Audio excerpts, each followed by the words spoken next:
whatever you say, they look at what you are doing. We set them examples all the time. If someone calls on the phone and you tell them I'm not around, you are telling them to lie. So the next time they lie, don't ask, where did you learn it from? They learned it from you. For those who drink, when the children start drinking, they are asking questions about, where did you learn that from? You forget that. When you drink, when your friends come around and you drink, you ask them to come and take the glasses away. They taste the drink. And that is how they started. And then when they go to a certain age, when they also have friends, you have your friends come around and you are drinking with them in the living room. They are also picking up the drink because you are not even counting the bottles they are drinking. So as they bring it to you to serve you, they also take some and they also drink. You not there. And then you are shocked that they are drinking, you are wondering where they learned it from. Anything you do, they will do it.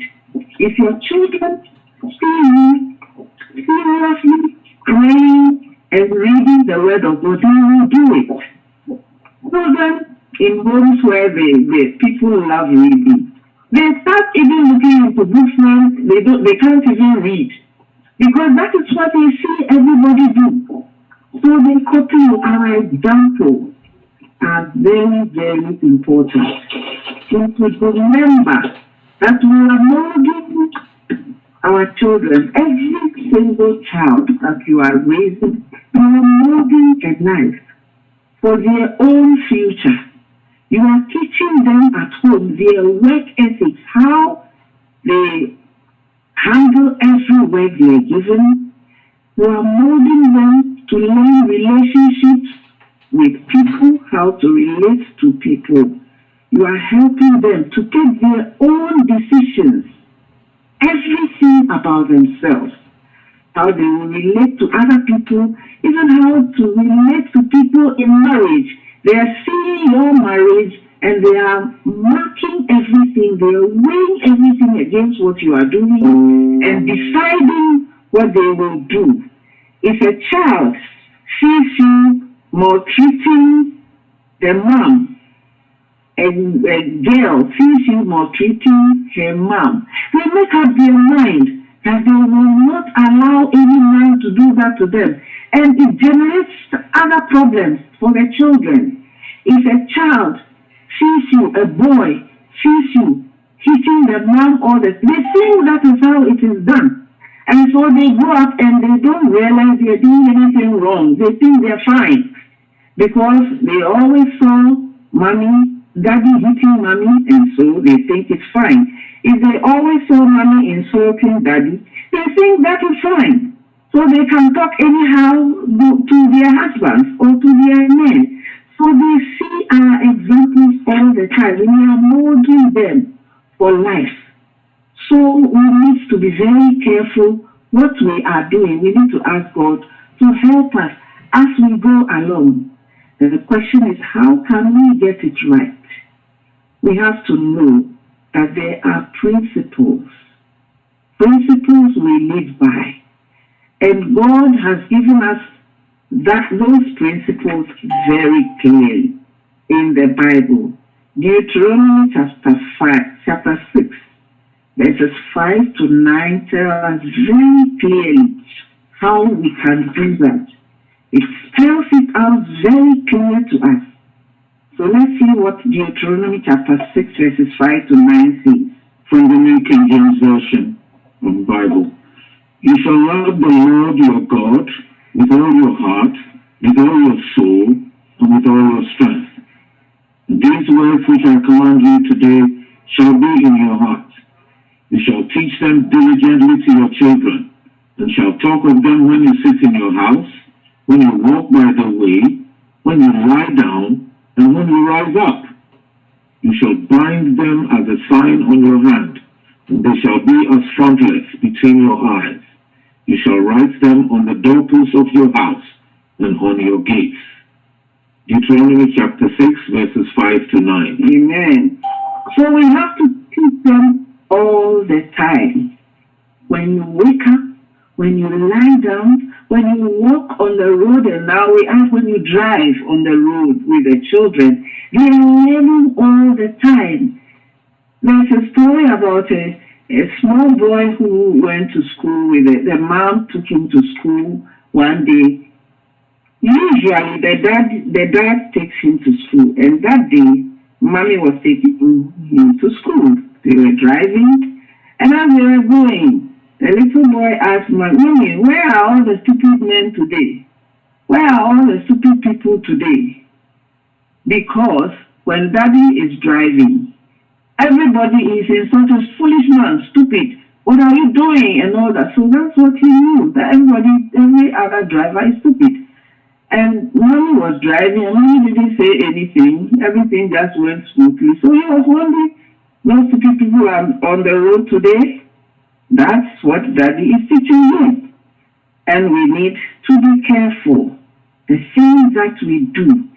And those instructions in Deuteronomy was given first to the men in Israel. Because it is the men who sat in the synagogues. The women sat outside. So those instructions were first given to the men, not the women. So the responsibility is first on the men, not on the women. Because some people think that women are the ones who are supposed to bring up the children, not the men. It is so wrong. Both of us are supposed to do it, and more even on the men. Because the first instruction was given to them. And we are to raise them and show them how to be honest, how to respect people, how to love people, and to discipline them. We need to work with all these things, and we have to learn about all the developments in the child, from childhood into adulthood. There are different stages. They develop in different ways. When they are babies and toddlers in the preschool age, they are very young. They learn a lot from mommy and daddy. In fact, at that stage, they think that mommy and daddy know everything. And whatever you tell them, they believe it, they will take it. And they will take everything at that time. It is the time that you show them love.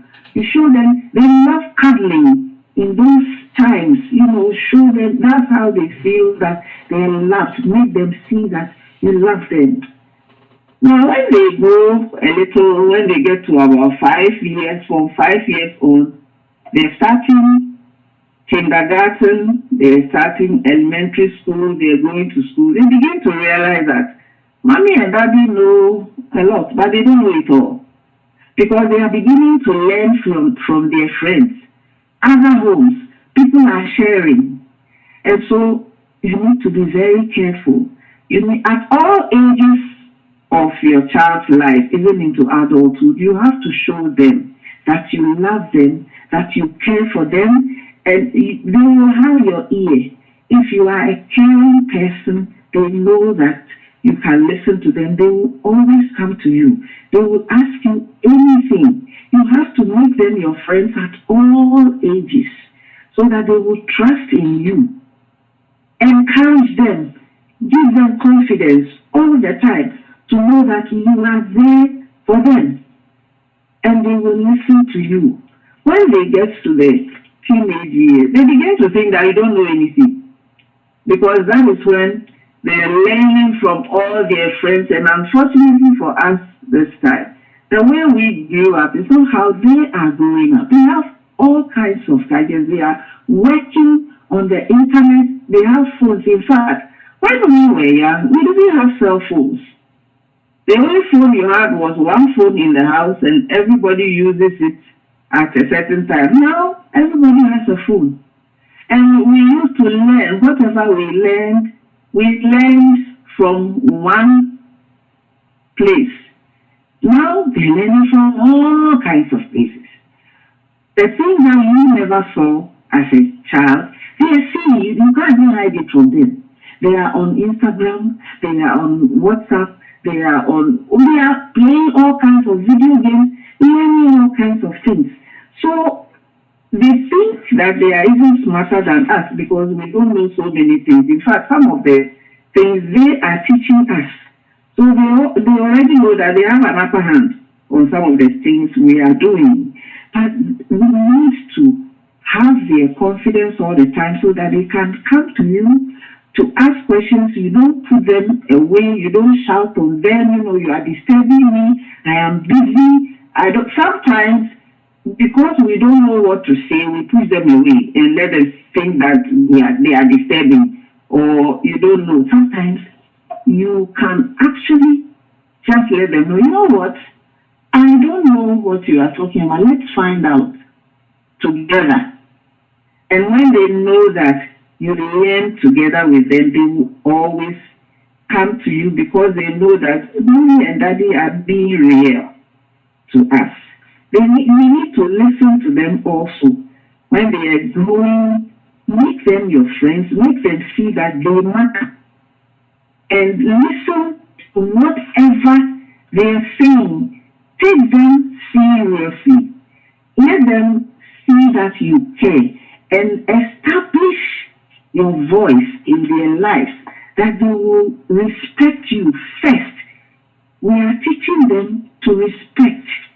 First, to respect us as parents, as their mother, as their father. And it is both of us, not one of us. Both of us. Show them that you respect mommy, that you respect daddy.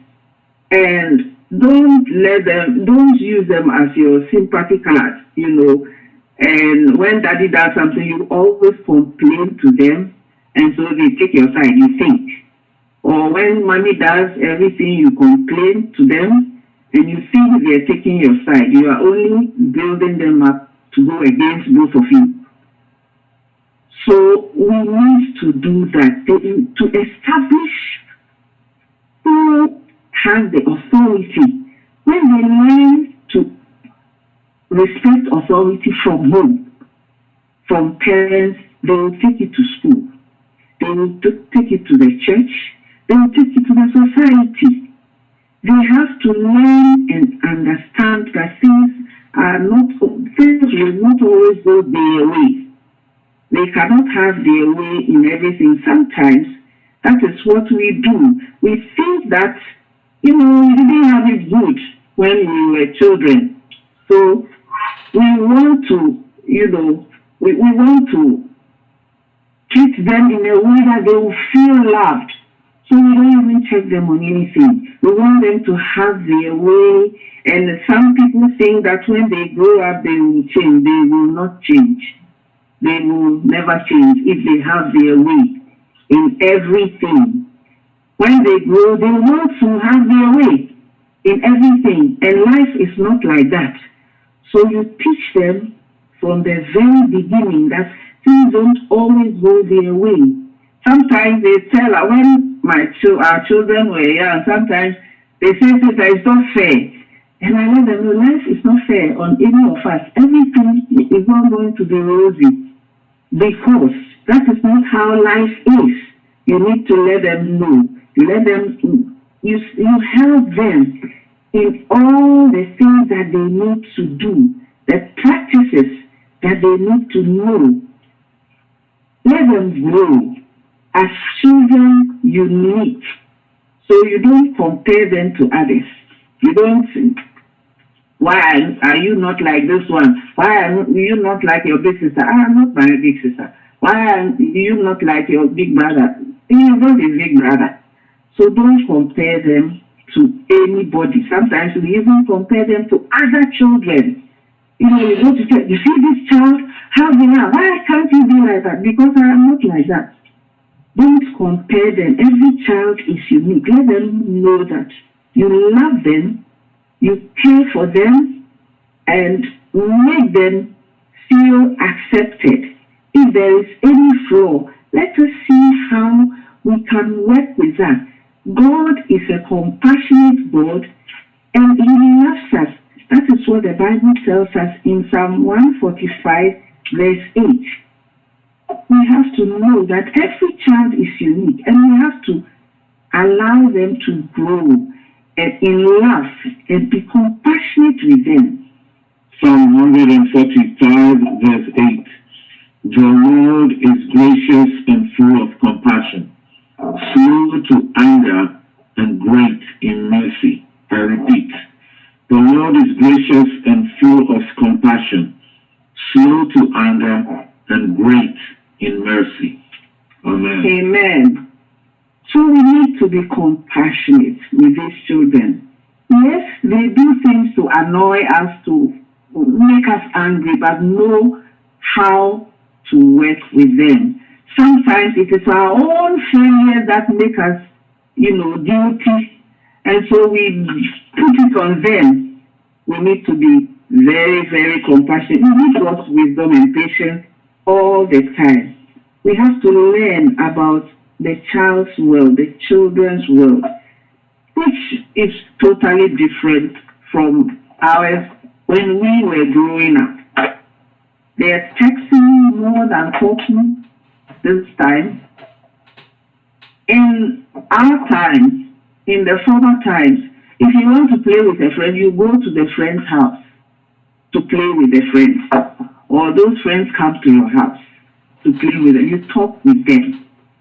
They don't do that much now. They don't have to see the person.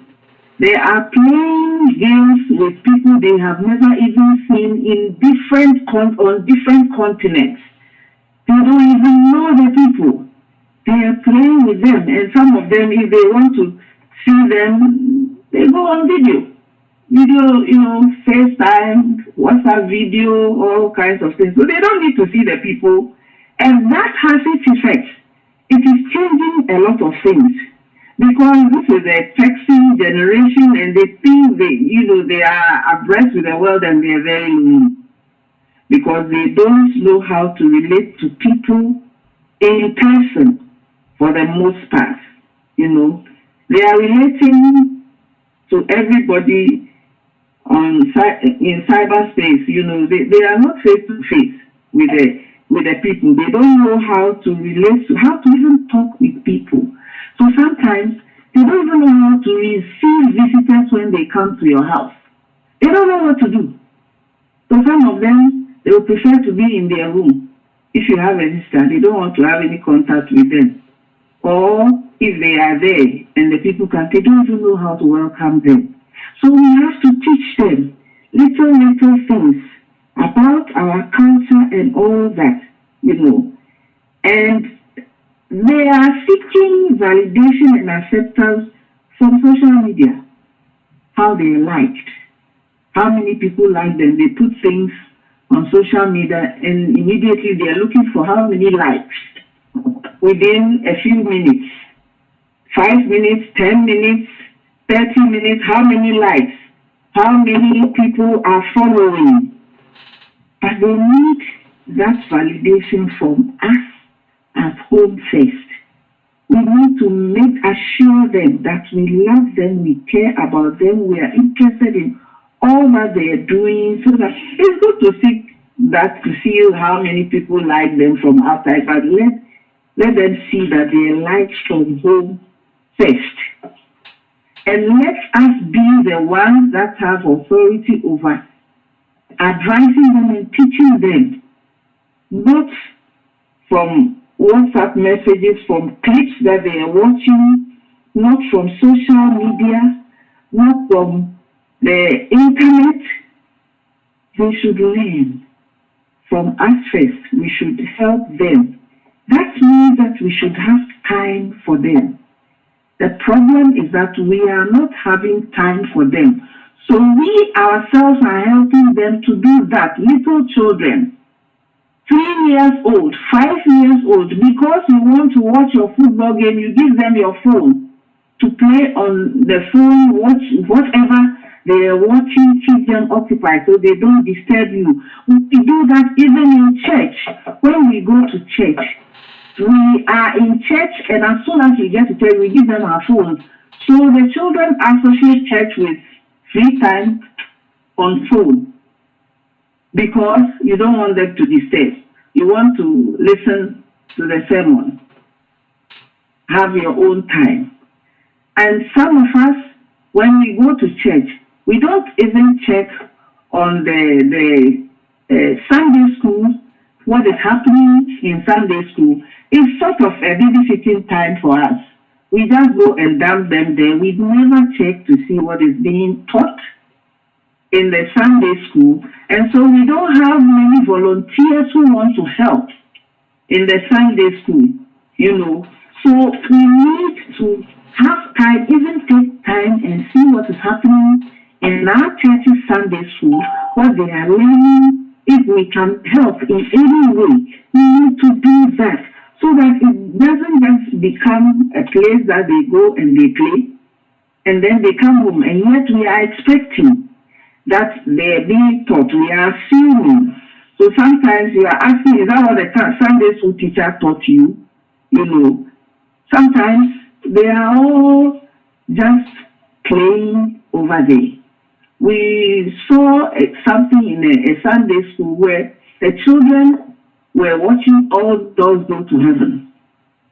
That is not a Christian thing at all for the children, but that is what they were watching in church. When the parents were seriously having their time in church, the children are watching All Dogs Go to Heaven. That has nothing to do with the child's faith. So we need to be very careful and know that in any case, all the others are helping. They are not the first people really responsible for your child's growth. You are your child's first Sunday school teacher. You should teach your child from home everything about the Bible. Do your best. All the others are helping. The Sunday school will help. When they go to school, the teachers are helping. Other people will help. Other members in the community might help. Your friends, grandmas, and other people, godparents, they will all help. But you have the first responsibility to do all that. And when we are training, we have to know that we need to train in 4 different areas. We can take the example of Jesus to learn from how Jesus grew up. He grew up, as Luke chapter 2 verse 52 tells us. He grew up in wisdom, in stature, in favor with God, and in favor with men. He grew up in 4 areas which we need to learn about. We will read that and see what the Bible says in Luke chapter 2 verse 52. Luke chapter 2 verse 52 from the New King James Version. And Jesus increased in wisdom and stature and in favor with God and men. And Jesus increased in wisdom and stature and in favor with God and men. Amen. Amen. Jesus grew up in wisdom, in stature, in favor with God and in favor with men. 4 areas. First, in wisdom. We need all the wisdom in this world. Wisdom is not only education. Education is very important. Should give them all the education they need. Give them the highest education you can afford to give them. Make sure that they are learning. And they learn from very small. When you get them interested in learning, they will love to learn. Get them interested in reading, they will love to read. Through their life, they will grow with it. So you have to give them the education, but it's not the only thing. Some children, some people are very, very educated, very intelligent, but they are not streetwise. You have to teach them to be streetwise also, to learn about the world, everything around them, how to apply the knowledge. That is wisdom. You happy? To All right. and then we need to teach them also. We need to help them to grow in stature. That is good health. they have to eat good food. You have to provide the good food for them. Not only the good food, they have to exercise, play around. A lot of children now are just in the room. They are always in the room. They are not playing outside. Either they are reading or they are playing games all the time. Sometimes they need to go out and play. Some children don't even know how to go out and play anymore. When we were young, what we knew was go out. If you want to play, you go outside and play. Times are dangerous now, but some areas are not that dangerous that your children cannot play outside. Even the areas where you can't go out, just allow them to go out and play. Sometimes make the time and go with them to the park. They need to exercise. They need to run around and exercise their body. It's part of the training, part of good health, not just the good food. They must have some exercise. Help them to do exercise all the time. Walk with them. Take a walk with your children. Go around your block just for fun and watch nature. Talk about things that are around. They see plants. You talk about them. They see insects. They see animals around. You talk about all that. Work with them. Exercise is all part of exercise. You are also exercising anyway. You are walking around. They need to grow in stature. They need to grow in favor with God. That means they need to know the things of God. You don't wait for some people to teach them. Start teaching them at home. Little things about God. You remember what we read in Deuteronomy. We have to teach them at home. When we lie down, when we wake up, let your children know that prayer is important. And you pray with them. And sometimes let them pray for you. Give them prayer topics to pray for you. It's amazing how 5-year-olds, 3-year-olds can pray for mommy and daddy. And they see how the results come. They are encouraged to give their things to God. Not only when there is trouble, but even when we are happy, we pray. We give thanks to the Lord. Teach them that. Teach them to know how to read the word. As soon as they start reading, then they should be able to read the Bible also. So when you come for devotions, when you are going to have devotion, everybody can read. Your 6-year-old can read the Bible perfectly for you, the passage, everything. Teach them the things of God. Teach them to rely on God. Sometimes you will make them see that it is God who gives us the money. It is not us. There are some things that we taught our children. Maybe it might be offensive to some people when I say it, but in our house, it is not Santa Claus that gives the children anything. It is not Father Christmas for those who are in Ghana and Britain and all this. It is not Father Christmas. Jesus gives mommy and daddy money, and they give you the things that you need. So you pray to Jesus to give mommy and daddy money so that they will be able to afford what I need. When we write our list, get them to do that. There are some people who get offended when people tell them there is no Santa Claus. So in our home, we teach our children anyway that there is no Santa Claus, but please don't go to school and start telling everybody that there is no Santa Claus, especially in America. They will be offended. But so just keep it to yourself. It's amazing that our youngest child was born here, started school and everything here. It didn't take long.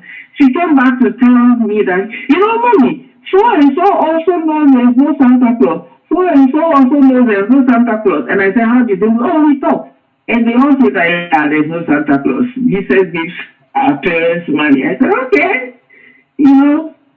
That's up to them. We are not forcing it on anybody, but teach them the things of God from home, and they learn.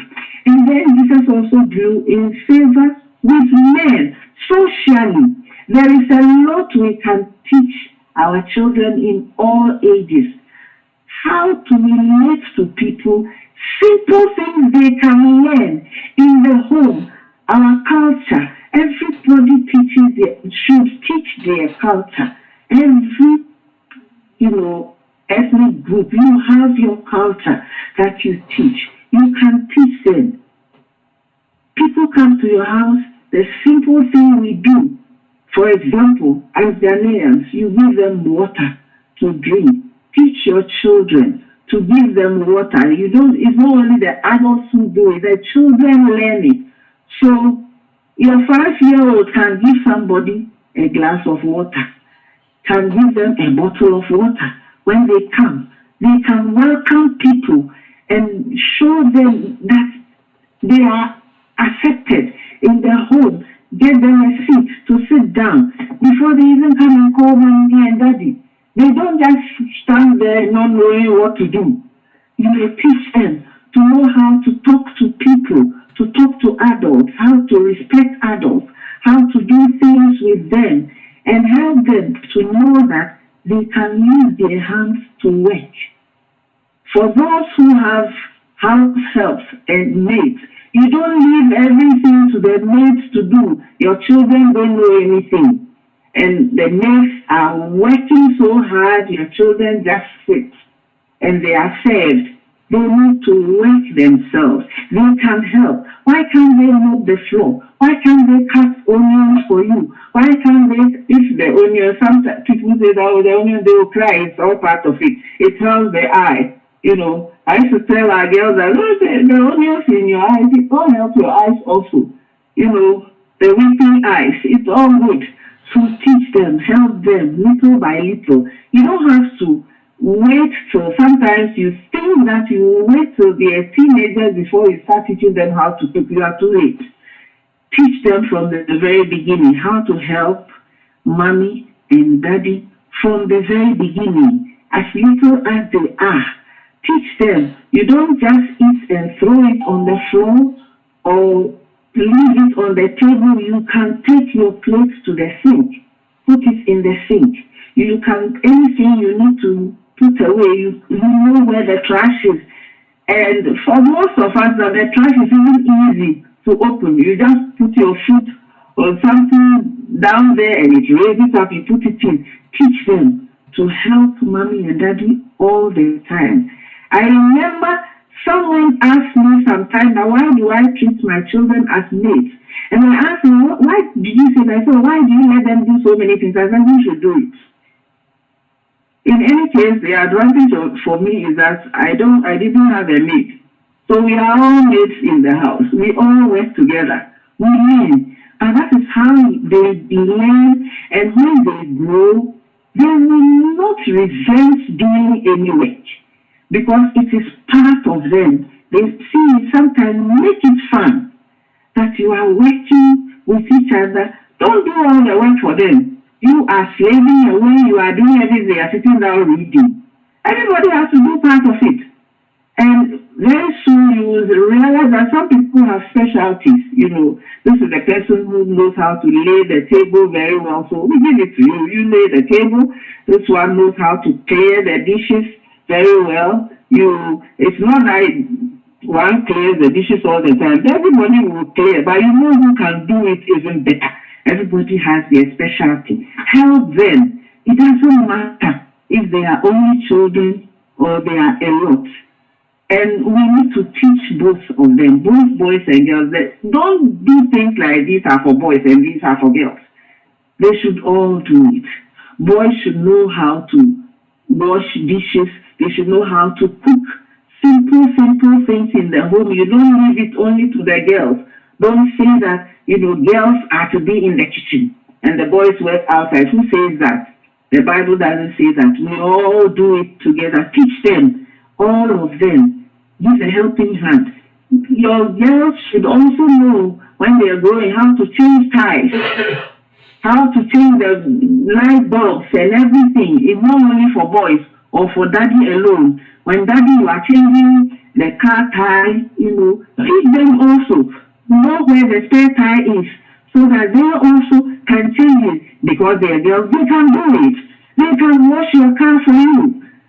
I remember one time, Somebody came to our house and one of our girls said, "Oh, wash your car for you." And she said, "Can she do it?" I said, "Yeah, they wash cars. They do it all the time. You know, they can do it. It's not only for boys." So we teach them socially to be balanced in all ways. Learn how to do this and do it with joy. Do it with them and help them. Sometimes it's a game. You know, they're doing it, and even packing toys in the room. Pack your toys, you know, it's a game. Hey, let's see who can do it fast. You know, take the things, put them in the bin here. Your toys must go here. Your things must go here. And when you are giving instructions, when they are small and you are giving instructions, give them small instructions. Don't give them too many at a time. One at a time works very well.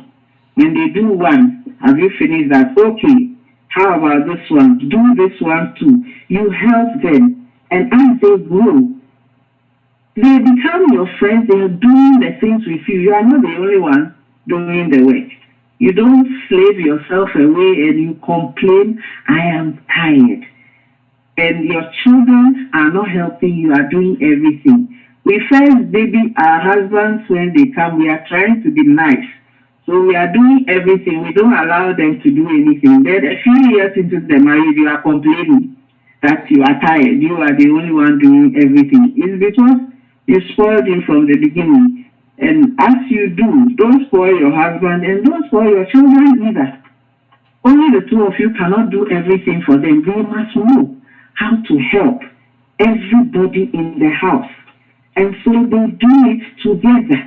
And you grow with them. And that is how they grow in favor with men. So we are doing the all round, you know, everything. And the social one includes all the cultural identity. Show them. Be proud of your culture. How about the language? Teach them the language all the time. You know, teach them your language. It is very good for them. In fact, children who grow up with 2 or more languages, even their brains develop better. Now the scientists are telling us that when you have 2, 3 languages, it even helps dementia in future. Doesn't come quickly. And Alzheimer's, all those things, they help. So we need to be proud of our languages, you know, and we need to teach them. Just say the words as they're coming, as they're learning words. Sometimes they used to tell people that if you speak different languages to the children, they will be confused. They will never be confused. They learn all of them, and they can speak all of them very well. In fact, the earlier they learn it, the better. And they will be fluent with it. When they go to a certain stage, sometimes they are shy. They think that when they say the word, you will laugh at them, so they will not say it at all. Encourage them and don't laugh at them. At whatever age they are learning the language, don't laugh at them. Let them speak and encourage them. And some of us, because we don't want the children to understand what they're saying, so we don't want them to learn the language, so that we can say things whilst they're there and they have no clue what we are saying. Unfortunately for us, some of them, they understand everything, but they pretend that they don't know. So all you are saying, they are hearing. And they can tell you if they like. They can respond sometimes, or you say something and they smile. You see that they understand. You are just hurting yourself. Teach them the language. Help them to develop. Those who, right now, in this America, there are Caucasians who are doing language immersion for their children. They are choosing what language they want to learn, and at 6 months, they take the children for classes to start learning anything: German, Spanish, Chinese, Swahili, anything. And they go with the children from 6 months. They are not talking, but they're already learning other languages, because they realize that children who speak 2 or more languages, their brains develop better. Look at the children who do very well in schools here in America. It's our children who come from other areas, other continents, other countries. They do very well. They're speaking their language, they're speaking the English language, and they do well. So encourage them to learn all the languages. Be proud of your language. We all have our unique languages, and it's good. Help them to learn it. It's all part of the work that we have to do. And we are helping them to be independent, to think independently in decision making and everything. So don't baby them, do everything for them. Sometimes when they ask you questions, you have to ask them, what do you think? What do you think we should do in this situation? Let them bring ideas and you talk together. You help them to grow. But above all, you have to train them through prayer. You have to seriously pray for them. Philippians chapter 4 verse 6 tells us something. We have to rely on God. Philippians chapter 4 verse 6. From the New King James Version. Be anxious for nothing, but in everything by prayer and supplication, with thanksgiving, let your requests be made known to God. And the peace of God, which passes all understanding, will guard your hearts and minds through Christ Jesus. Philippians chapter 4, verses 6 and 7. Amen. So we are relying on God, and we don't have it all. And one thing that we need to know is that there are no perfect parents. No parent is perfect. We all have little flaws here and there. We all might get most of it right. We sometimes get some of them wrong. And so our children might come back to us sometimes and say, you did this to me, and it was wrong. And that is true. But the good thing is that when our children grow, they will only be grateful to you when they also start having children. That is when they realize that, wow, mommy and daddy really did a great job. And they begin to ask you now how you did it. Because now they are struggling now. Then they realize that, oh, you really struggled. It starts from the labor ward. After going through labor, they realize it's not a joke. And they know that you've really done some work. They begin to be thankful to you. And as they raise their own children, as they grow in the ages, and the more they grow, the more difficult it becomes. But we are all learning. We are all learning. One of our friends has a way that she did it through, each age. She tells the children, I've never been a mother of a 5-year-old, so we are all learning. So this is how I see it, this is what I know, let's do it this way. When they got to teenagers, they said, I've never been a mother of teenagers. We are all learning, and we are doing it together. So they learn. When they go to college, she said, I've never been a mother of college students. We are all learning, and we work together. And we have understanding. Love them. Show them you care. Have time for them all the time. If you have time for them, they will listen to you. If you don't speak to them, if you speak with them, they will listen to you. If you speak to them or speak down to them, then they will rebel, And make sure that your house will never be a dictatorship house. Whatever you say is what works. It doesn't work that way. Listen to them also. Listen to your children at all ages, not only when they are grown. Even when they are small, they can have ideas. Find out from them sometimes how things can go, and we work together. If they bring their ideas is not a good one, you can let them know that this one, I don't think it will work. This one is not good. We will do it this way. And there will be understanding. Give love to your children at all ages. Make them know and show them that you love them, you care for them, you have time for them. We are working, we are killing ourselves to give them the best, but sometimes all they see is we have no time for them. So be sure that you make time, play with them, sit with them, talk with them, have fun with them, take some time out, go somewhere. It's, this is vacation time coming up, June, July. Find places you can go to. It doesn't have to be expensive, a place to go to. Have fun, take a walk, go to for example, in this area, this year, go to the zoo one day, walk around, look at the animals, have fun, go and sit somewhere at the park, have some ice cream and just watch nature. Find things to do with them. You bond with them. It makes them see that you love them, you care for them. It does not matter the age. Whatever age, you can do things with them to show that you care and you love them. And trust in the Lord. And He is the one who helps us in all that we do. Have confidence that you can do it.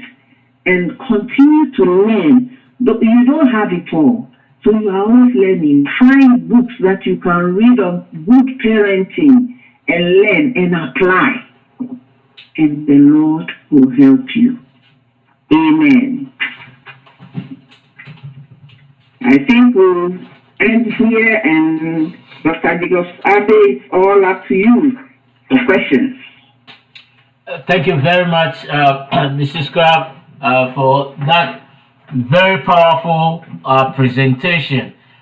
Folks, we've heard Mrs. Scrap present, and it's time for us to ask questions, and they will be more than willing to provide answers to our questions. So, in case you are on the line and you want to ask a direct question, please, you are welcome to unmute yourself and you can go ahead and ask the question.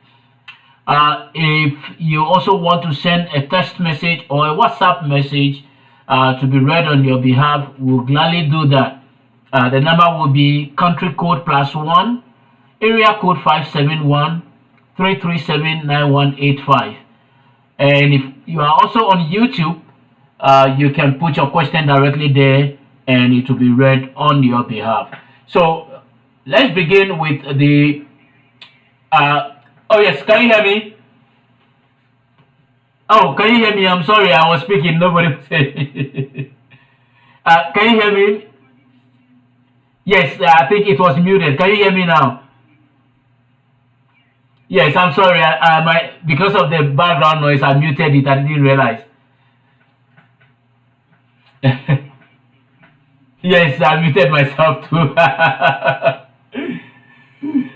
All right, guys. So, as I was saying, it's what a powerful presentation from Mrs. Scrap, and we are so excited about this development. Now, it's time for us to ask questions.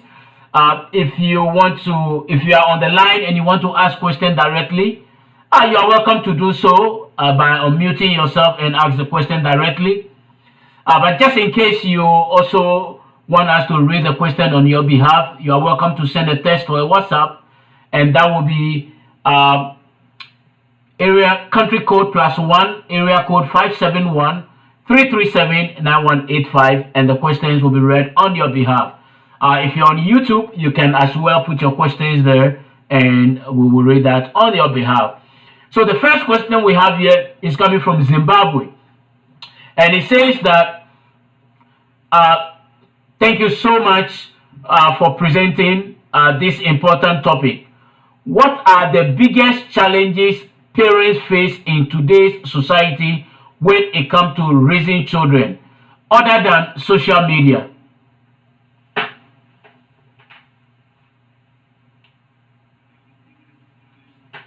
Yes. Yes, sir.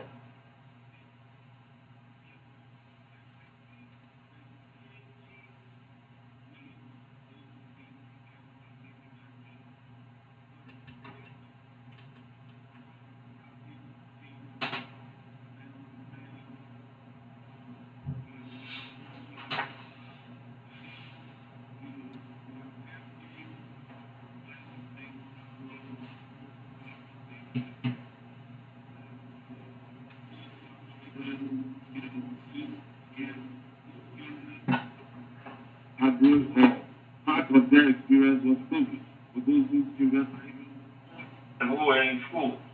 That has become part of the experience. So, mental health experts are saying, and this is not only limited to America, we've heard the same thing from the UK, even from some parts of Africa where they've had some small surveys. The mental health experts are saying anxiety in children is high because they are struggling to understand the things that are happening around them. COVID shut them at home. So it's over now. Can they go out? Can they do things, without having to count their paces, so they can see their friends? Can they study? Some children have lost a full school year equivalent of their education. This is being assessed now as we speak in different countries. And it's very clear they've lost, at least a full school year, even though some were still, going to school online, etc. But the whole school experience has changed. And even how they're relating to people, that's also different. Do they shake hands? Do they hug everybody now? If you have a child who loves hugging, COVID came and no hugs. Do they go back to that? That affects them.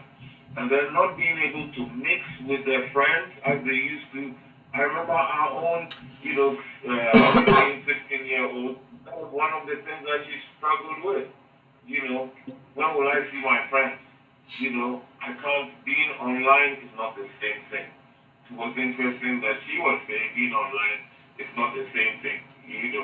Even though for them it's natural to be communicating with people halfway around the world, whom you don't see physically every day.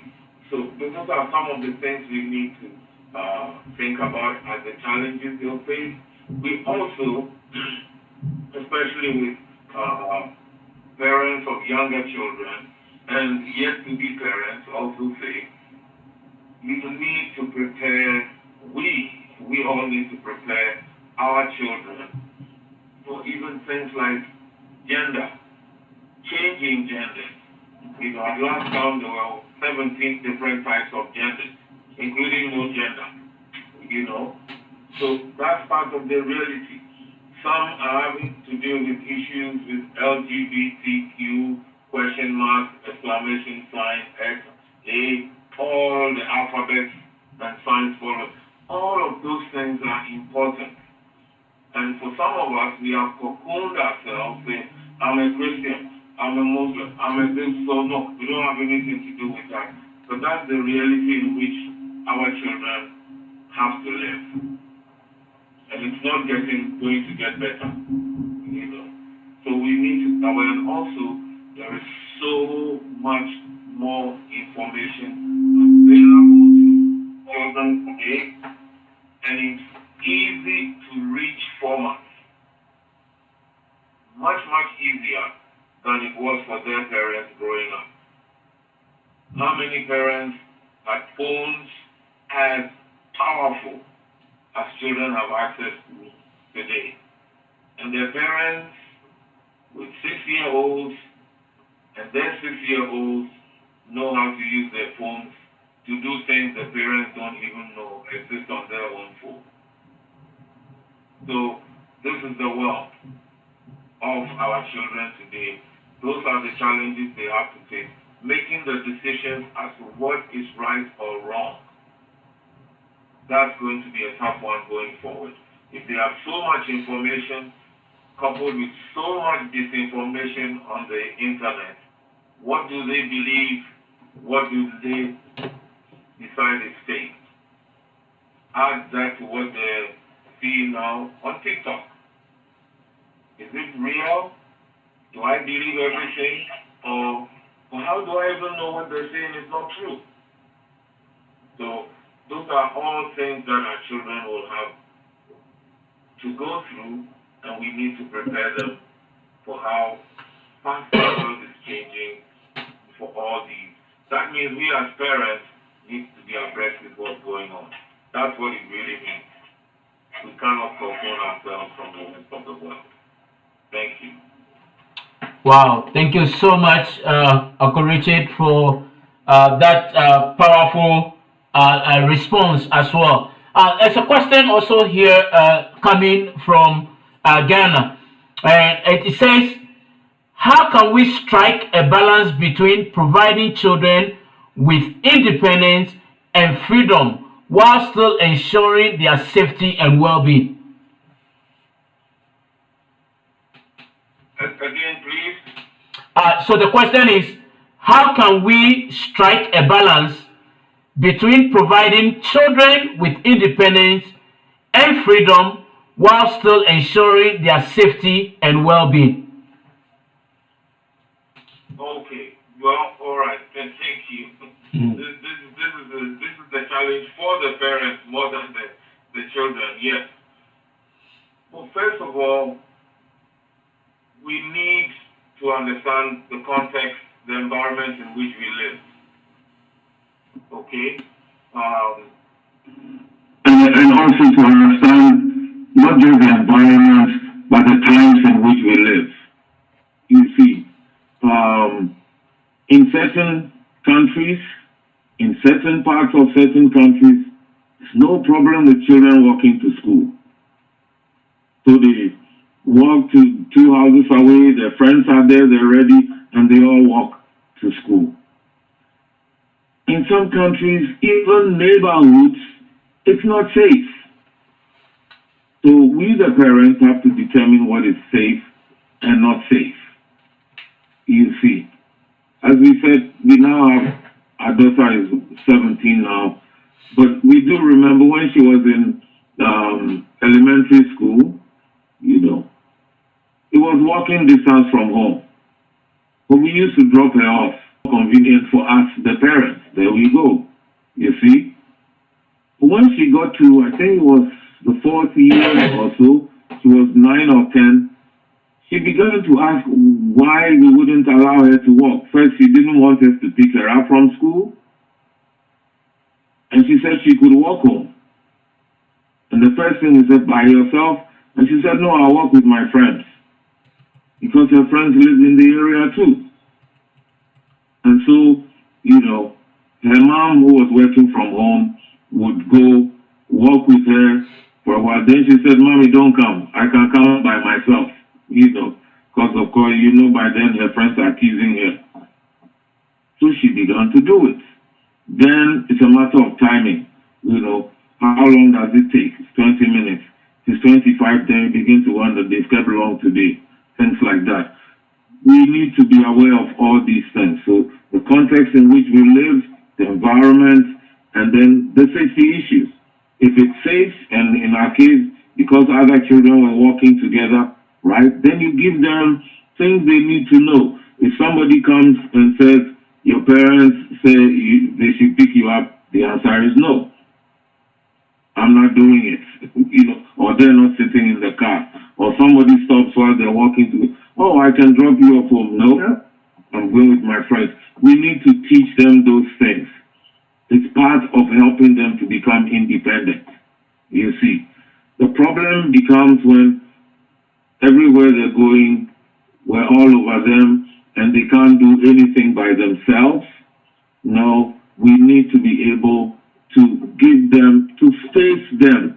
That's P-H-A-S-E. Give them stages of developing independence. The problem becomes if we protect them so well, what happens when they leave home and they go to college? Will they be able to decide where to go, how to go without us? We have to think of that also ahead of time, you know. So the balance is think of their age, think of what is available or what is feasible where you live, and then, okay, is it something they can do by themselves, or do they have a group they're working with? That's part of getting into the world and understanding what's available and what's going on around it and around them as well. That's That's important. You might also live in a neighborhood where children may not walk to school. They either take the bus or some public transport, or maybe you drop them off. What happens at weekends? Are there places where they can go play, for example? That's also important, and we need to understand that as well. Great question. Mm-hmm. Thank you very much, Uncle Richard, for that question. There's another question here, and this is coming from the US, and it says, and I'll read 1 second here. Well, it says that it is becoming clear that it is unhealthy for children to use phones at a young age. However, they tend to get attracted to our phones when they see us use them, even if we use them in a limited way and responsibly. How do we manage this? Well, You see, we can manage how much phone they use. Even if they are excited when they see us using our phones, if you give it to them, they will use it. And you yourself, you are excited. Oh, she's so young, he knows how to use it. For you yourself, you are excited, you are giving it to them. Because you didn't have one growing up. Yes. So you can limit it. You can put the restrictions there when they can play with phone or not.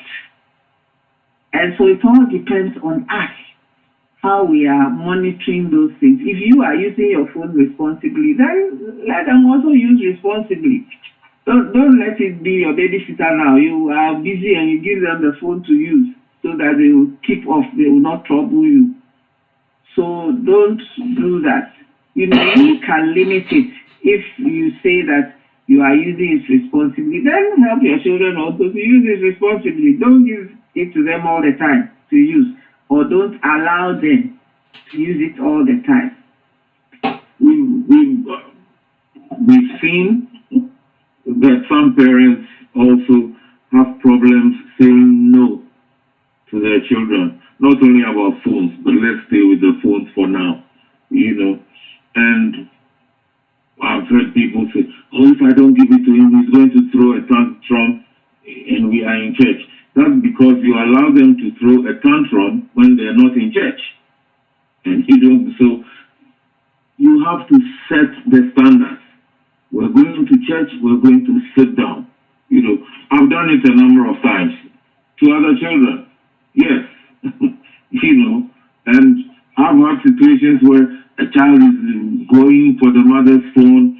I just turned to the child, showed the child my phone, said, you see, we press this, it goes off when we are in church.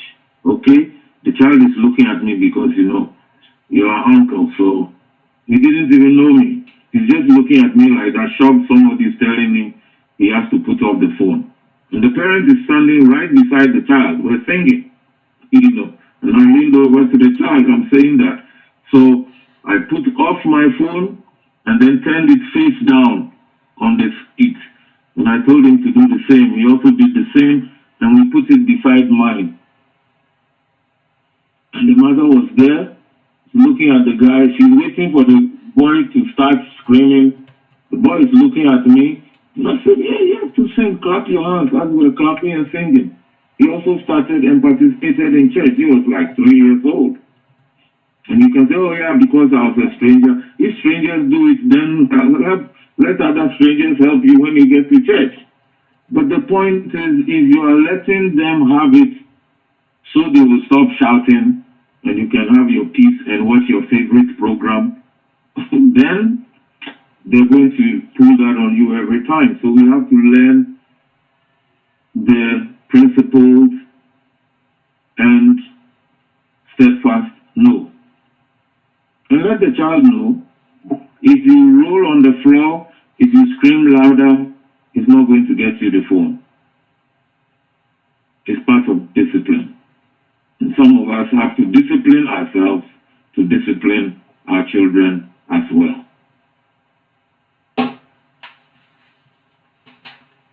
Thank you very much, Uncle Richie. Thank you. Thank you so much. So there's also another question here, and this is coming from the UK. And it says, what role does technology play in parenting today? How can we effectively manage screen time and ensure children healthy relationship with technology? And that's all we've been saying. Technology is helpful, but technology is not the parent. There's so much to do without looking at a screen. And yes, even though there are vast amounts of information, there's things the child needs to do, like learning to read. And the screen is not the only helper for reading. So there are things we need to understand. You go to school today, generally the style of education is changing from children being told what the information is to them being helped to find information. So we need to be able to teach them even how to read, and reading, not reading as in, read on the screen, because most of the screen stuff is not for reading, it's for viewing. And yes, as the person said, the scientists are talking about how the television or the screen can make you lazy, including your eyes. You see, so we need to understand these things ourselves. Some of us parents, we're fascinated. Oh, my child, oh, my son knows gadgets. My daughter knows, can you believe it? As a 2-year-old, he knows how to find his own program on my phone. But what of the day he doesn't punch his or her own program and punches something else, and something else appears on your phone? Because you don't have a mental lock on your phone. So those are the things we need to be careful about. And how much is enough? It's up to us as parents. There are things written up about Bill Gates not giving his children more than an hour to 2 hours a day, or even less, on any screen. I'm talking any screen, not only his computer, Microsoft screens, any screens, phone, television, laptop, PC, any screen for that matter. You see, so we need to weigh that as well. And you also have to understand, so long as a child is, even adults, are fixated on the screen, they're not interacting with anybody else. And especially at the lower ages, they need to be using more of their energy and interacting with things and with people rather than being fixated in one spot. That's what is important. And we need to help them to understand that also. There are lots of toys with shapes they can do with their hands, even toys they can interact with, that you punch and it talks back to you. You can play music on them. What about those also? That can occupy them. Let's not talk as if technology is only screen. You see, there's technology that can help them do other things. But much of the time when we talk technology, we're thinking only the screen. And that's not helpful for them. We haven't even talked about the light rays and stuff that's going into their eyes, and that can also affect them. That's important. But when they're getting into adolescence and teens, which we will pick up next month, pardon me, and the effect of those things on them, headphones or, earbuds and stuff like that, we need to look at all those things as well. Those of you who are teenagers, I'm sure you're going through that. You're talking to them and they're right beside you and they can't hear what you're saying. And suddenly they just say, huh? And they're almost screaming or yelling at you because they've got stuff in their ears. That's what they're hearing. And we need to be able to let them know when you're coming beside mommy or daddy or your siblings, you take those things out.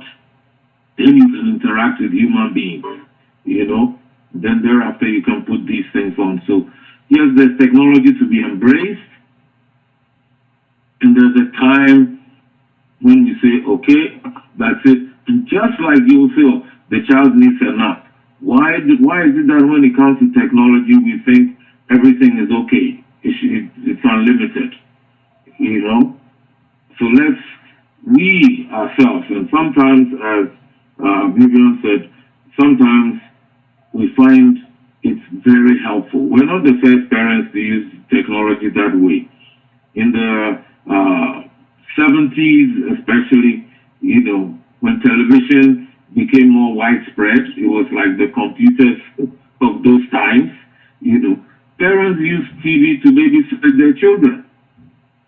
And yes, there are also effects of that, you know, antisocial behaviors and all that.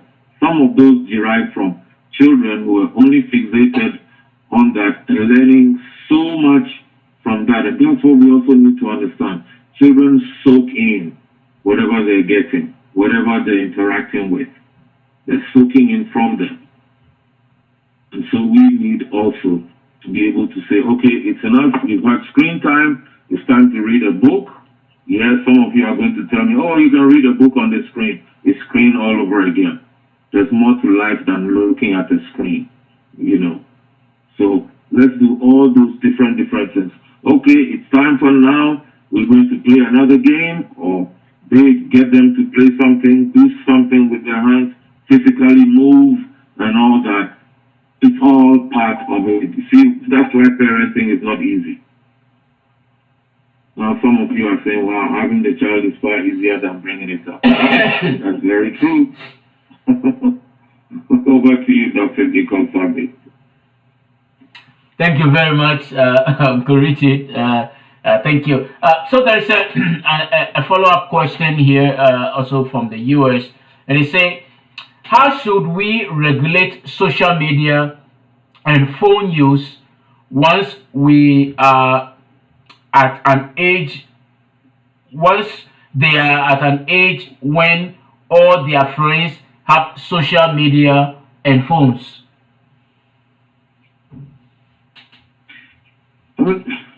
Regulation can be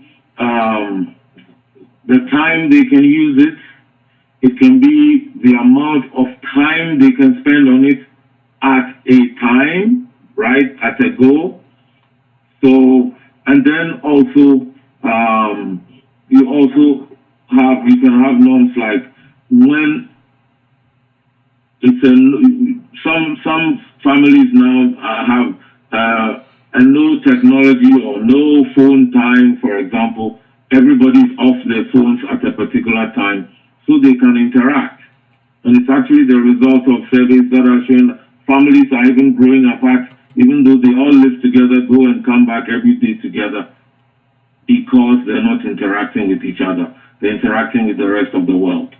So in some homes, between certain times, no phone. We heard about those who say, okay, at dinner time, when we're all around the table, no phone. Some will say, okay, until you finish your homework, no phone. We have, for example, we saw our daughters, let's share by ourselves. Our daughter's grades weren't doing too well. We said, it's possibly because she's on the phone so much. So we just said, all right, during the weekday, when you come from school, because she has one that she takes to school, when you come to, you hand over the phone. That's it. Weekdays, no phone time. She has the phone because she has a Bible study that she does online with other people. So on that evening, she has the phone, and she goes, the weekend, she's got the phone. So she can't wait for Friday after school. And then we realized she could have homework and not do anything throughout the weekend. So then you have to put in on her, okay, you finish your homework, you can have the phone. We found it easier to do that. And I can tell you, the latest report that came, from C's and B minuses, she's got several A's now.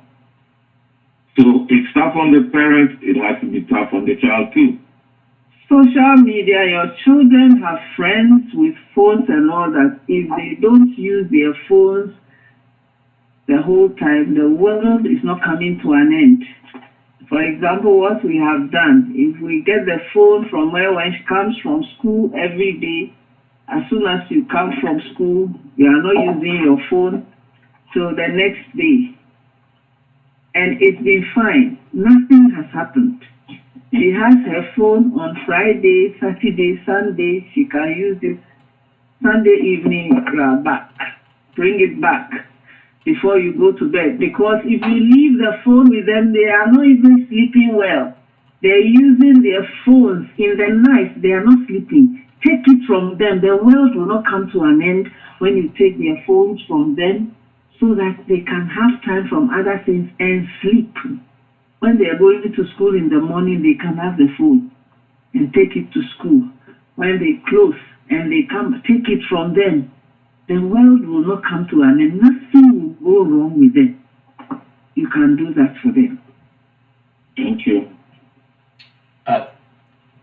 Thank you very much, Uncle Richard. So another question here, and this is also coming from the US, and it says that in what ways can parents foster positive mental health and emotional well-being in their children? Show them love.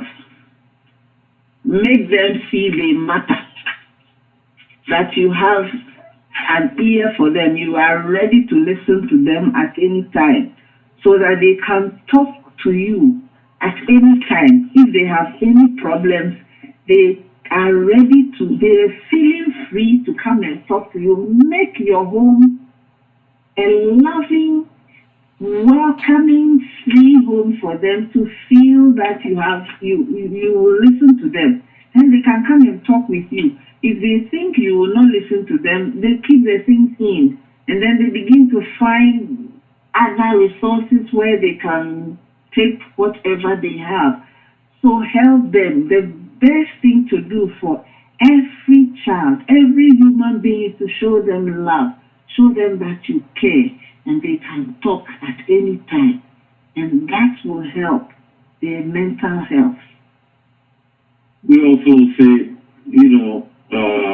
it's important to learn to communicate with them.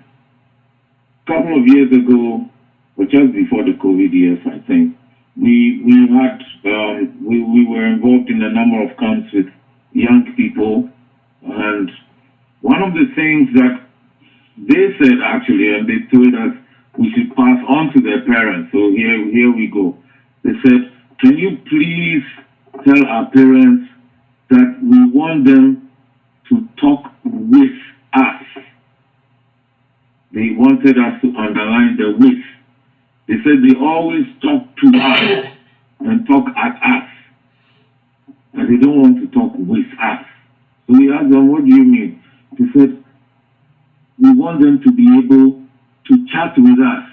When we ask questions, we want them to answer the question rather than ask us, have you done your homework? Have you cleaned your room? Did you do the dishes? Because if they aren't ready to talk with us, then we'll have to find other people to talk to. So that's really important. Creating the environment where we connect with our children.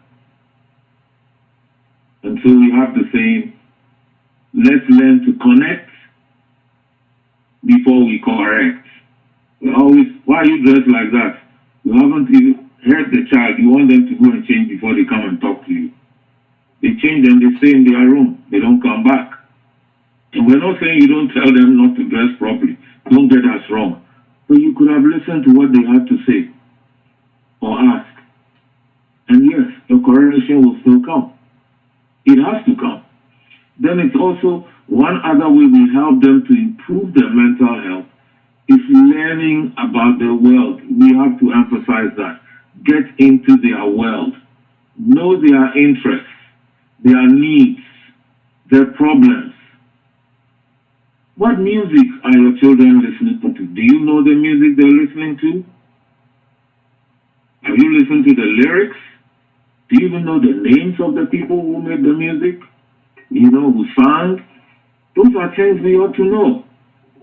You know, those, I don't think, if the music is so bad, should your child be listening to it?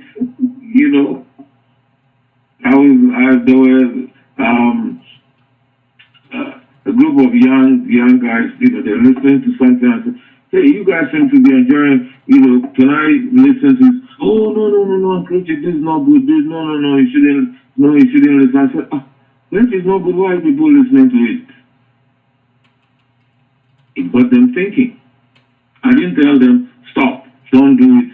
You know, stop, don't do it, it's not good. So I said, if it's not good, why are you listening? If it's not good for me to listen, is it good for you? It got them thinking. That's how you get them to connect with you, you see. And then it's also important for us to realize that we are not experts.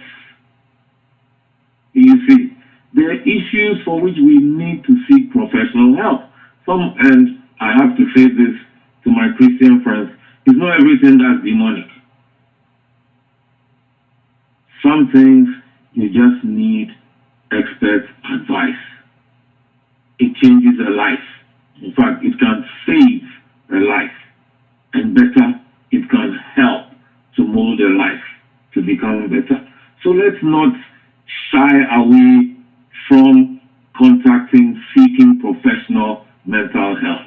Especially as we've already shared that mental health issues are very high now, you know, and it's not, you know, a Western world thing, it's not America, UK, wherever your country is, it is an issue among young people now. Let's not forget, the young people are connected all over the world. They're facing the same issues, they're anxious about climate change, and parents don't even understand climate change. You know, they're wondering what kind of world will be left for them when they are adults. If we the parents all the years complain, life is too hard, there's no money, there's no, what kind of country are we living in? The country is all going to, you know, the evil is taking. What effect do you think is having on our children? Who are hearing us say this on the phone, they're watching it on the news, you know, it's on the radio, everywhere. That's what they're hearing. That's what is heightening the anxiety level also. We're part of it. And maybe some of us should change our vocabulary, because that could also help them. That's also really important. And I think it's also important to add here that for some of us, we do not realize that we're creating mental problems for our children when our focus is only on making money and not having any time for them. I'm too busy. I can't come to your game. I'm too busy. I can't even parent-teacher conference, no show, and all that. Do you know the effect it's having on your child? That you are the only father who didn't appear at his game or her game, that you didn't show up for parent-teacher conference, parent PTA meeting, and other parents were there, so you don't even know what was discussed. And sometimes our children have to bear the brunt for our absences at some of these things, and it does affect them. And they're silently asking themselves, does my father care about me? Does my mother care about me? And sometimes one parent shows up, and maybe you think we are covered, but the child is also asking, how come only my mom shows up? How come daddy never shows up? Or how come mommy is always busy? How come daddy is always busy? Doesn't he care about me? That's a mental health thing. So let's think about By the way, who are we making all that money for? If in the end we lose the child. We can give them all the gadgets and the things we didn't get as children. We want them to have. Yes, parents, I want them to have a better life. What is a better life?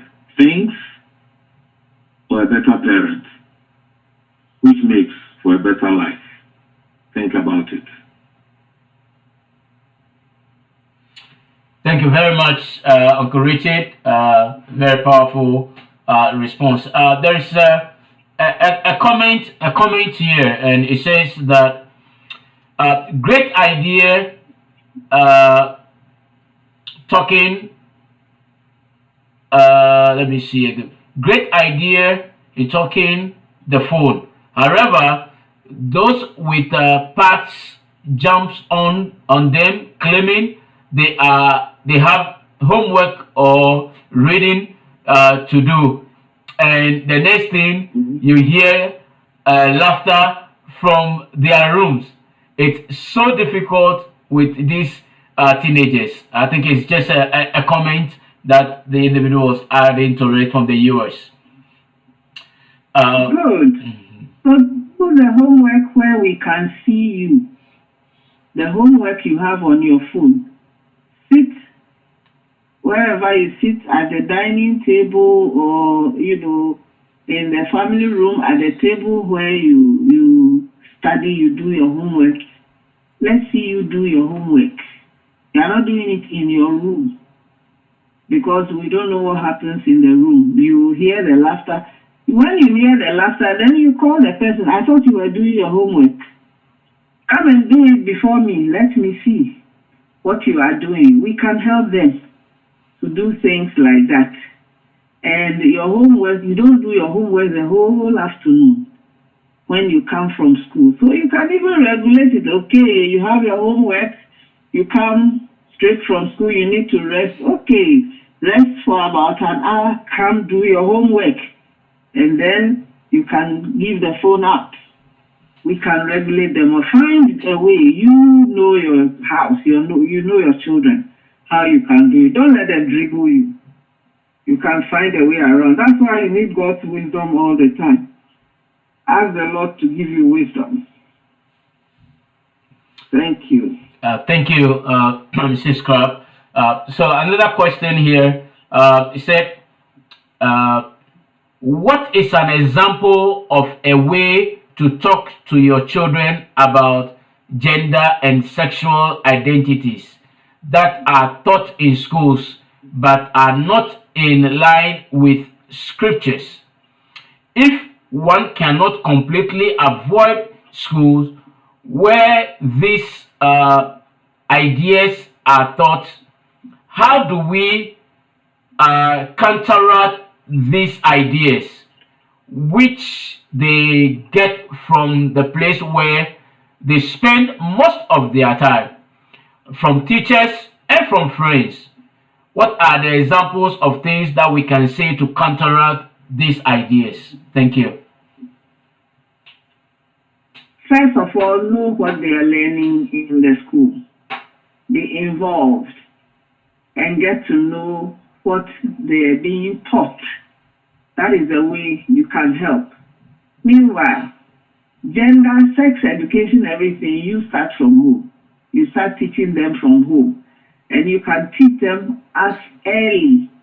Whatever age they are, you can start teaching them and help them to understand these things. But most of all, get to know what is being taught in the school, know the curriculum, everything there.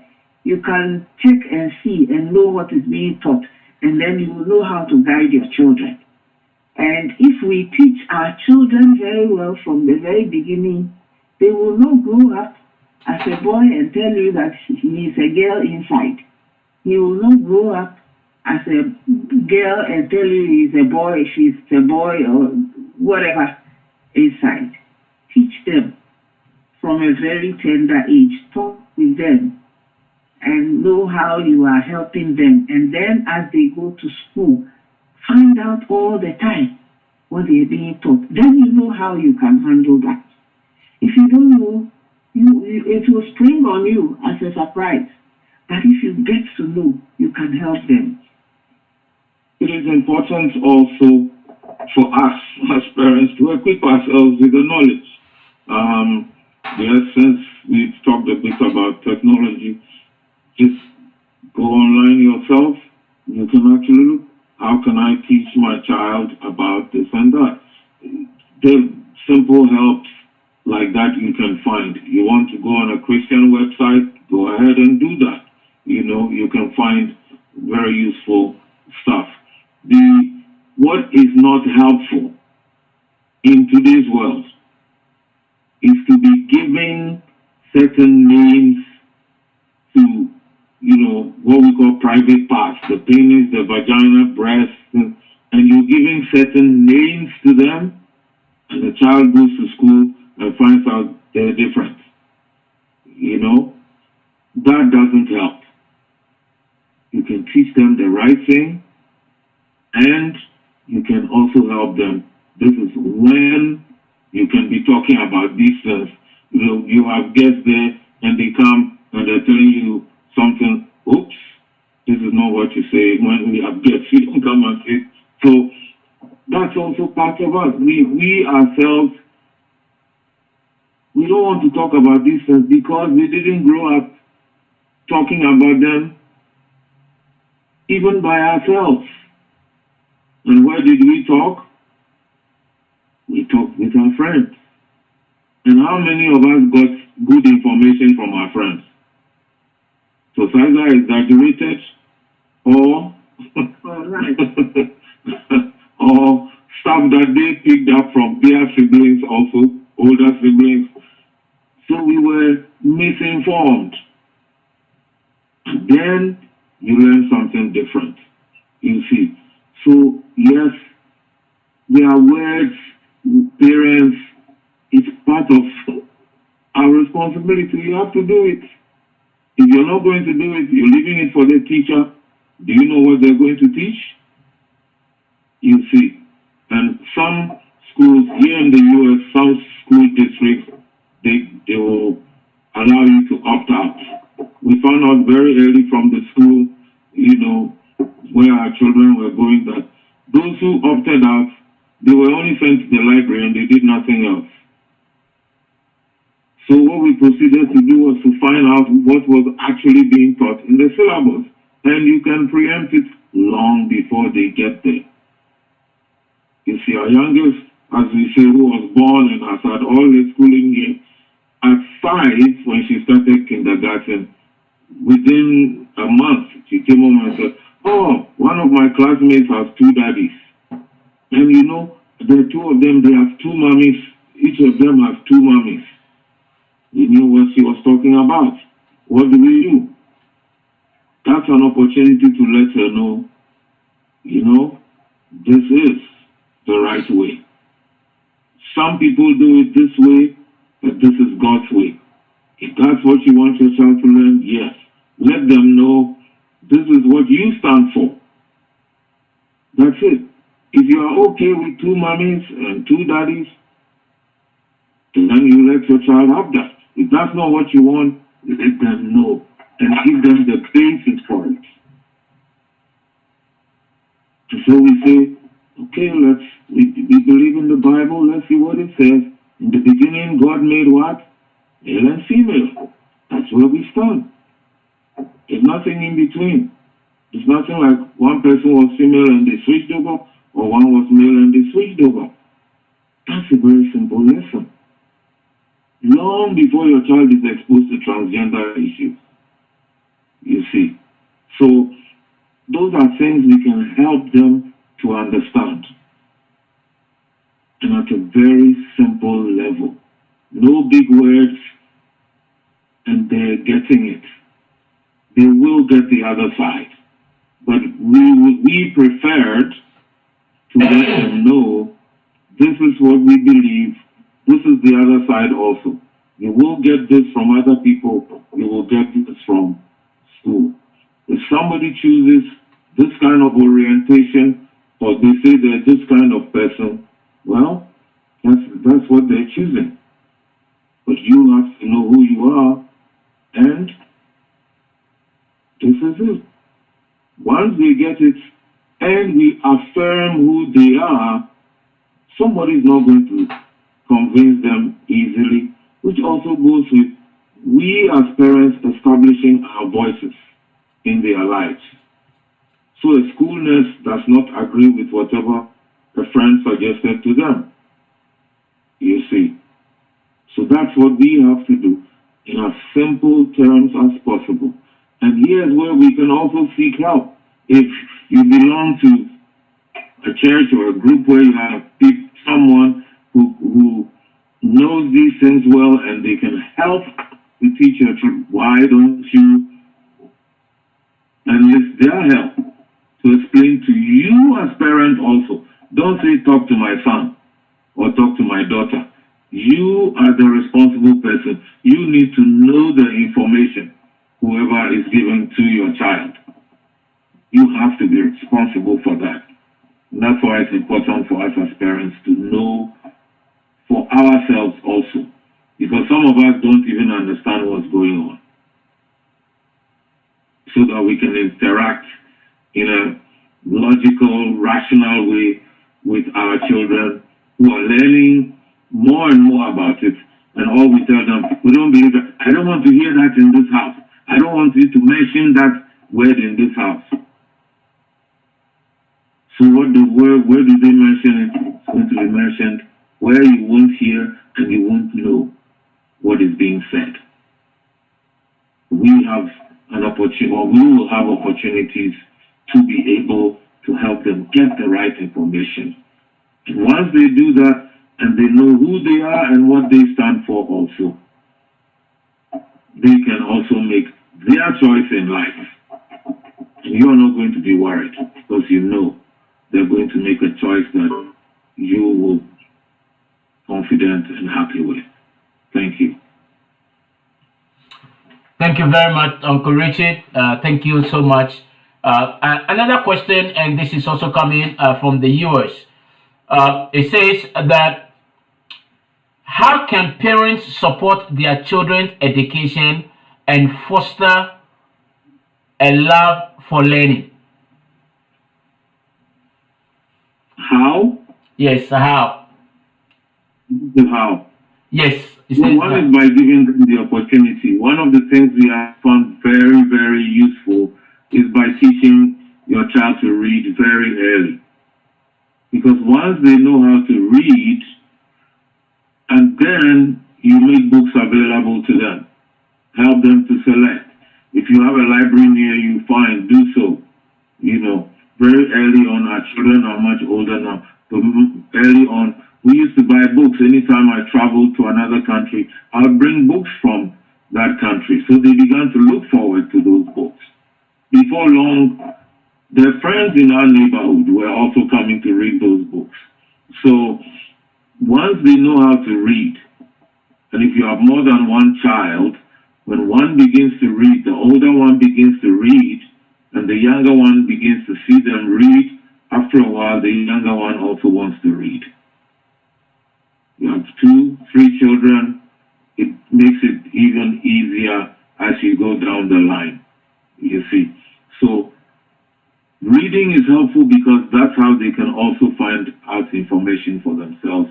That's how they can improve their own learning, because much more of the educational system, if you are in the US, in the UK especially, you're going to find more of that is geared towards finding out for themselves, you see. And if they can read, it helps them. Math problems are more in readable formats than 1 + 1 = and there's a box and you fill in the box. As you may have had as a parent, and as I had as a parent, you may have had as a child, and as we also had as children. Now it's John has 1 apple, Jose has another. When they come together, how many apples do they have? You have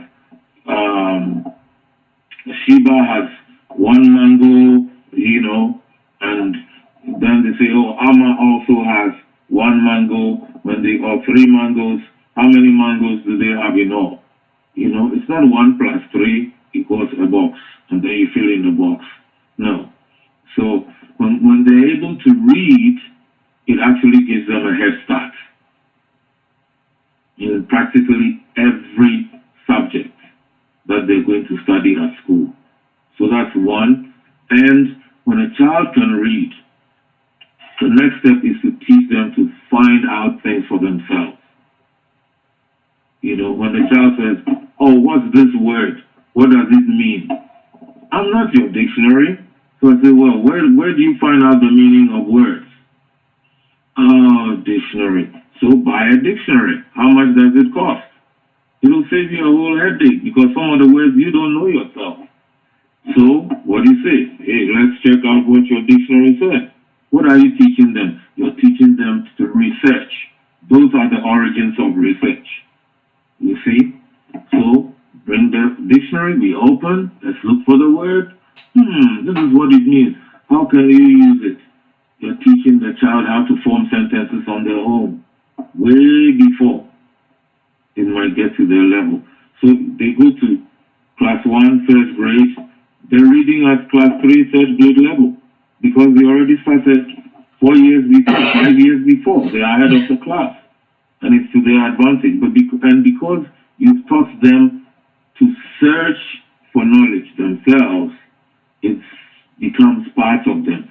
When they're looking for something, how do you find out? Why don't you just tell me, hey, let's check with Dr. Google, you know? Dr. Google knows everything. Say, let's go. We Google it. Research. For those of you who are parents who can't say, I don't know, let's look it up together. And so by doing that, you are inculcating in the child the ability to find out, to do independent research. See, long before they get to college, they will know how to do it. Because when they don't understand something, they search it out. They look for ways to find out. Yes, of course, it includes asking. But a lot of things they can get without asking somebody else. So those are just a few tips we can teach our children and do with them. You see how it involves the parents also. Bring the dictionary, let's see. Okay, let's check with Dr. Google. Let's go on Google, let's see, you know. And we're doing it together. They're watching how you search and all that. They're learning how to do it. Next time they come, okay, bring your iPad, okay, what word did you say it is? Or what concept? Okay, let's put it in. 3-4 times, they might not come back because you've shown them how to do it. Thank you. Thank you very much, Uncle Richard. We are about to wrap up. Let's see, there's one more question that came in here. What resources or books on Christian parenting will you recommend, especially for young children?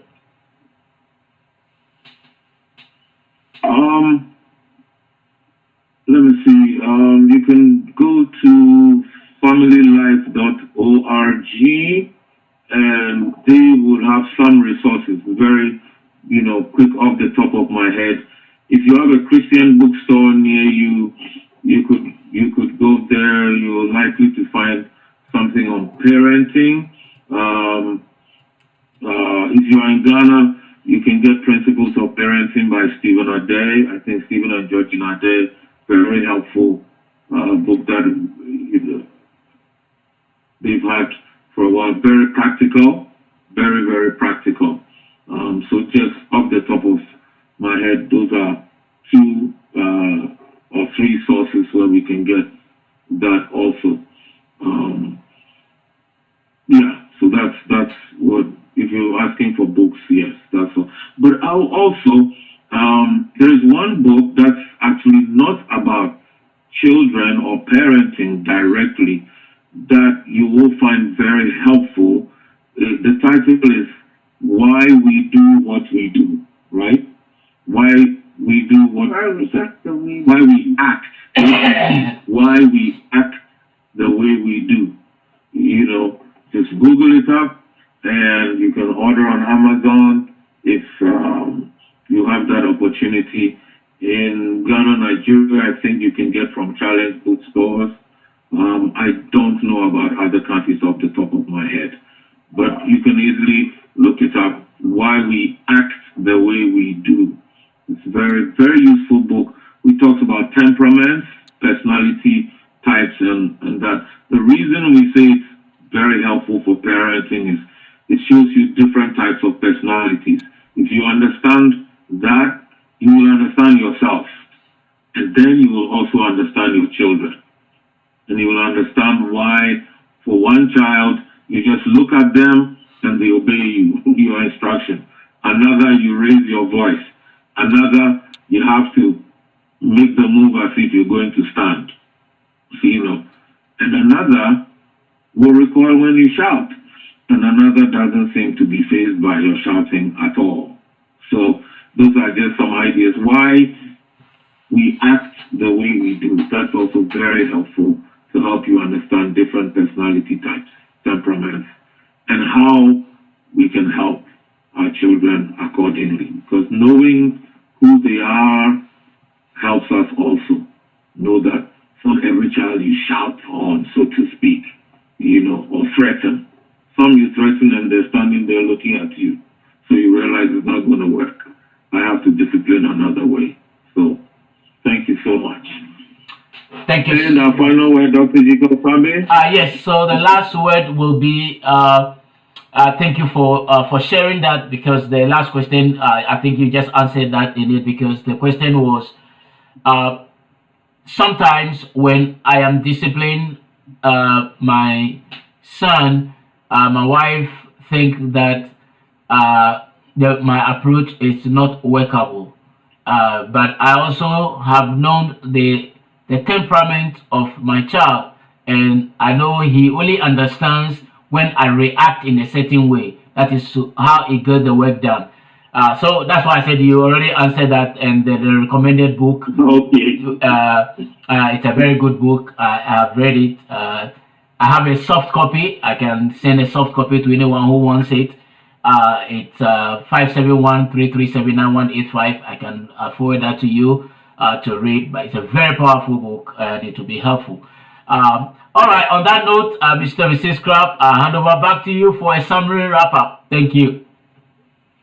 Right. So just in a minute, because our time is up, what we'll say is we did promise next month, God willing, we're going to look at teens through young adults, their peculiar issues, to prepare them, and also especially to prepare ourselves to be able to interact and help them through those years, preparing them for when they leave home finally. And some of those of you on the line may even have children who are young adults, maybe just graduated, etc., and you're wondering what's going to happen next. So we will also pick that up, plus all the issues with, you know, the social media and influencers, etc., in and on the lives of our children. So thank you all very much for this time. Parenting doesn't stop.